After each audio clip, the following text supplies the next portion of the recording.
as you're dancing around with it, but you're getting a sense of who he is. And the closer you get to bringing him in, the more idiosyncrasies come to you.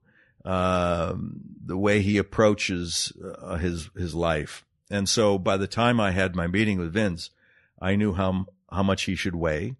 I knew he should be kind of pasty white. I knew we should take the color out of my hair. What I wanted to do was to make him invisible to society and to himself. He's a forgotten man. He doesn't care anymore. He went to seed. He's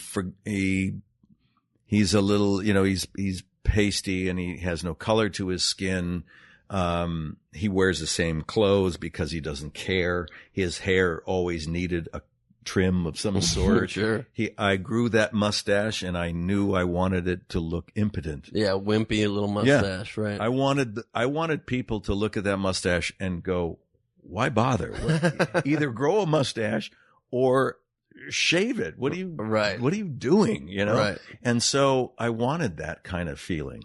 And then as he changes, we see him lose weight. We see him gain confidence. We see his ego start to come in. And in these seasons now, we start to see that really come to play. If I started cooking meth, I'd be booking more roles. That is the key. The confidence would just shoot through the roof. Because you wouldn't need the money. Money's true. In the bank. That's also true. And that's actually partially why I started this podcast was I was just tired of putting so much weight into every audition. I wanted to create something that was my baby that I could focus my energies into. And then each opportunity that came by is just a bonus. And I can put my heart and soul into it. Yeah. But if it doesn't pan out, I still have something going that's important to me.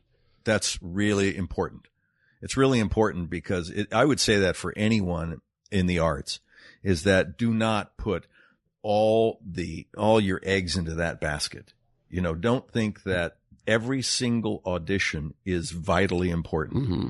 So I started writing. I started, and I directed an independent film. And when I started writing, it put my frustrated creative energy into something very valuable to me.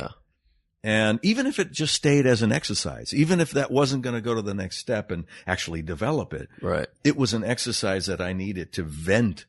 You need an outlet. An outlet. Right. And so I would really encourage all actors to look into writing, even if you've never felt or thought about that before.